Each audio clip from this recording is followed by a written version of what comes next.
Continuing media silence on the fate of flight MH17 by Stefan Steinberg.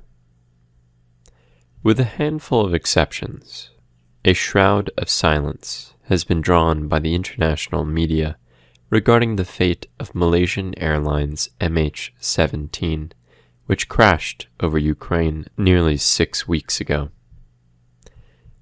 Immediately after the plane crash on July 17th, leading U.S. officials, with Secretary of State John Kerry at the fore, along with sections of the U.S. and European media, alleged, without a shred of evidence, that the passenger jet had been shot down by a Russian missile fired by pro-Russian separatists operating in eastern Ukraine. The completely unfounded allegations were then used to create a frenzied political climate to justify the imposition of wide-ranging sanctions by the US and the European Union against Russia. Since the crash, there has been deliberate stalling on the part of Western authorities in releasing relevant information. At the start of this month, Dutch investigators leading the inquiries announced they would release a preliminary report in a few weeks, quote-unquote. Now, with only days before the end of the month, no such report has been issued. This is despite the fact that the Dutch coordinator for the struggle against terrorism admitted in Parliament that the Dutch authorities already have extensive data from the black boxes and other sources in their possession. One article, which has raised questions regarding the silence surrounding the crash, appeared recently in the German magazine Der Spiegel.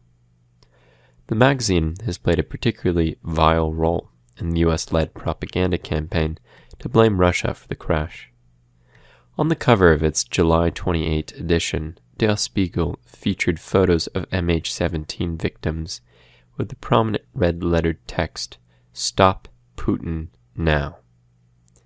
In its latest edition, the magazine again raises the banner of German militarism in a lead article deploring the state of the German army and arguing for a massive increase in military spending. However, in one article on the crash, headlined, "The Strange Silence of the Investigators," the magazine attempts to backtrack somewhat and at least intimate there are good reasons to doubt the official line put out by Washington and Brussels. The article refers to a letter sent to Barack Obama at the end of July by a group of former U.S. intelligence officers.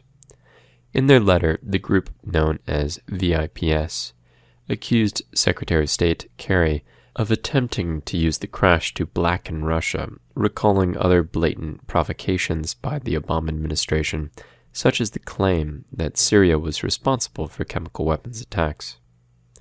The Obama administration has never responded to the allegations made in the VIPS letter.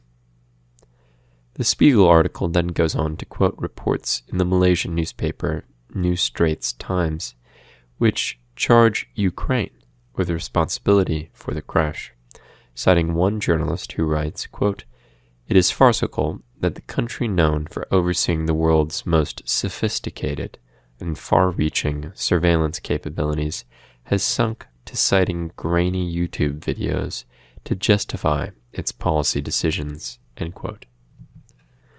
Noting that Dutch authorities already have considerable information about the details of the crash, which they have undoubtedly shared with their German counterparts, the Spiegel article warns that it is unlikely that the black box recordings will ever be released in full. The Dutch investigation team recently announced that there were alleged legal grounds for withholding evidence from the boxes. The failure of the media to raise the issue of the fate of MH17 prompted Russian Foreign Minister Sergei Lavrov to query on Monday why the plane's black box recordings had not been released publicly. It appears, Lavrov said, that apart from Russia, quote, "everyone else has lost interest in the investigation," end quote. Lavrov also asked why Ukraine had not yet provided recordings of conversations between air traffic controllers in the nearby airport of Dnipropetrovsk. Kiev has up until now persistently refused to publish the recordings of the conversations between the MH17 pilot and Ukrainian air traffic controllers.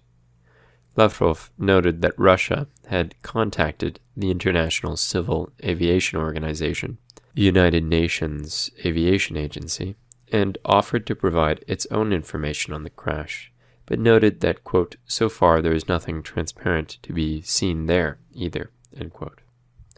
Lavrov continued, quote, we must not allow the investigation of the MH17 crash to be manipulated into oblivion, has already happened to investigations of many Ukrainian tragedies, including the sniper assault against civilians in Kiev in February, massacres in Odessa and Mariupol in May, and others.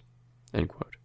Bearing in mind the leading role played by the U.S. in utilizing the crash of MH17 to create the conditions for a confrontation with Russia, there can be no doubt that the administration in Washington and U.S. intelligence services are in close contact with the Dutch authorities and are complicit in the efforts to bury the truth about what really took place on July 17th.